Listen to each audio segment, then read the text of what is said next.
ഞാൻ കണ്ടത് ഇവർ അങ്ങോട്ടും ഇങ്ങോട്ടും കണ്ണാടി നോക്കിയിട്ട് ഇത് ചെയ്യുന്നത് ഞാൻ കണ്ടതല്ലേ.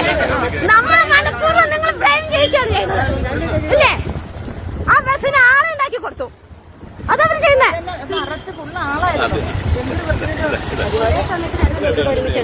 ആ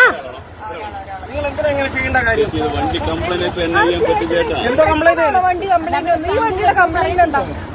കംപ്ലൈന്റ് പറഞ്ഞേ, ഈ വണ്ടിയുടെ കംപ്ലൈന്റ് പറഞ്ഞേ. ചേട്ടാ ഈ വണ്ടിയുടെ കംപ്ലൈന്റ് അല്ലാട്ടാ. ഒരു മിനിറ്റ് പറഞ്ഞില്ലല്ലോ, കംപ്ലൈന്റ് പറ. ചേട്ടാ നിങ്ങൾ മനുഷ്യനെ ബുദ്ധിമുട്ടിക്കരുതേ.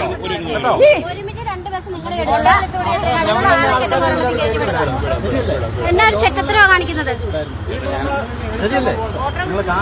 വളരെ മോശം.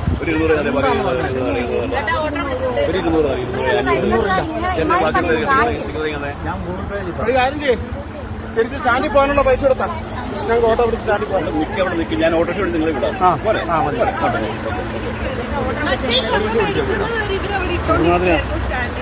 മറ്റേ ബസ് എടുത്തതിന്റെ പുറകെയാണ് ഈ ബസ് എടുത്തിട്ട് വന്നത്. മനപ്പൂർ ഇങ്ങനെ തന്നെ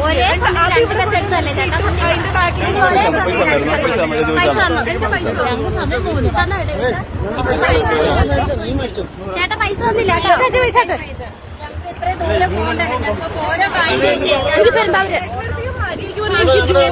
രണ്ടു മണിക്ക് എനിക്ക് കയറണമെന്ന്. അപ്പൊ ചേട്ടാ ഓട്ടോ പറഞ്ഞു 12 മണിക്ക് കറക്റ്റ് ആയിട്ട് എത്തുമെന്ന്. അറിയാൻ പാടില്ല ആരോട്. ഒരു യാത്രക്കാർ ഇത് മാത്രം യാത്രക്കാരെ വിഷമിക്കുന്നത്. എവിടെയൊക്കെ പോകേണ്ടവരാ കള്ളത്തരം പറഞ്ഞ് വിളിച്ച് കയറ്റിയിട്ട് കൊണ്ട് പാതിരി വഴിക്ക് ഇറക്കിയിരിക്കുന്നത്. സംഗമം വണ്ടി കുഴപ്പമുണ്ടായിരുന്നു.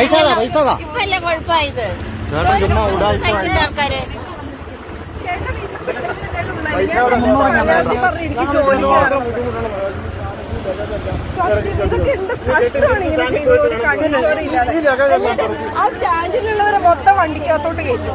ഞങ്ങളുടെ ട്രെയിൻ വരാൻ പോകുന്നുള്ള നിങ്ങളൊക്കെ കാണിക്കുന്ന ഫോട്ടോ 3 പേരുടെ 300 രൂപ.